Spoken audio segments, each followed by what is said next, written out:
You might have heard us talking about the skinny lipper lure, but you might not know how to use it. So what I'm going to do in this video is I'm going to show you the 3 best retrieves to use this. And the last one that I'm going to show you is actually probably the easiest way that you'll ever use to catch a fish with a lure. So let's get right into it. Okay, so this first retrieve, this is going to be one that I use whenever it's pretty calm out. Say it's slick calm out there, but you're seeing some feeding activity towards the surface, so you want to use a topwater lure. This is when this retrieve, I should say, shines really well. So I'm going to go ahead and cast that out. And if you don't know, the skinny lipper is actually a floater diver, meaning at rest it floats at the surface, and then whenever you start to reel it or you twitch it, it goes underneath. And that's what we're going to use to our advantage here on this retrieve. So what we're going to do is we're going to cast it out there, let it settle, and then what we're going to do is we're going to give it a couple little pops right here. And what that's going to do is it's going to cause the lure to go down, and then we're going to let it rest, and it's going to pop back up to the surface. So give it a couple twitch, then let it rest, give it a couple of twitch, and what it's going to do, again, when it twitches every time, it's going to have that erratic little motion down there. It's going to look like an injured bait fish, and then whenever it rests at the top, it looks like it's about dead. It's an easy prey for these predatory fish. And again, this is what I'm going to be using whenever the water is calm, but there's still feeding activity. So let me go ahead and show you that again. So I'm going to go ahead and cast that out there. I'm going to go ahead and let it sit, let it settle down. I'm going to give it a couple twitches. Again, it's going to dive down, let it rest, give it a couple twitches, dive down, let it rest, a couple twitches again, and it pops back up, and then give it a couple more twitches. And then we're going to work that way all the way back to the boat.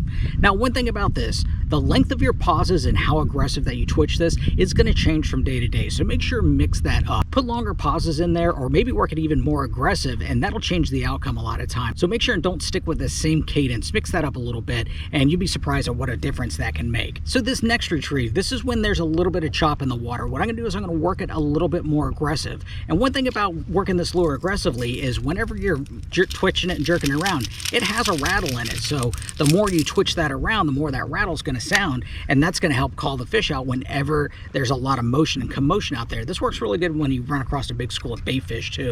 You can draw that attention of the fish to your lure. So let's go ahead and throw that out there. I'm going to show you exactly what I'm going to do. So what I'm going to do is I'm going to point my rod tip pretty much towards the lure, maybe a little bit of an angle, and I'm going to work this back in a constant motion, twitching motion, kind of like you would if you're walking the dog with a top water. My rod tip is not going to stop moving, and all I'm going to do with the reel handle is I'm just going to take up slack whenever I'm twitching that rod. So we're going to go ahead and keep on twitching that, and we're going to slowly reel that handle like we got right here as I'm twitching that rod.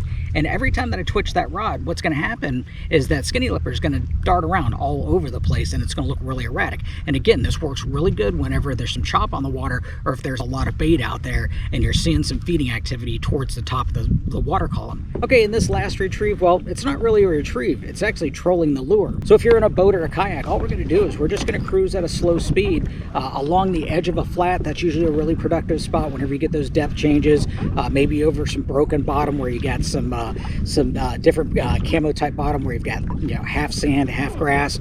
This is a really effective way of catching some fish. Matter of fact, if you are ever changing positions, say you're going from one spot to a next, this is a good way to always have a lure in the water. And this has saved some days for me, to be honest with you, just trolling along right here.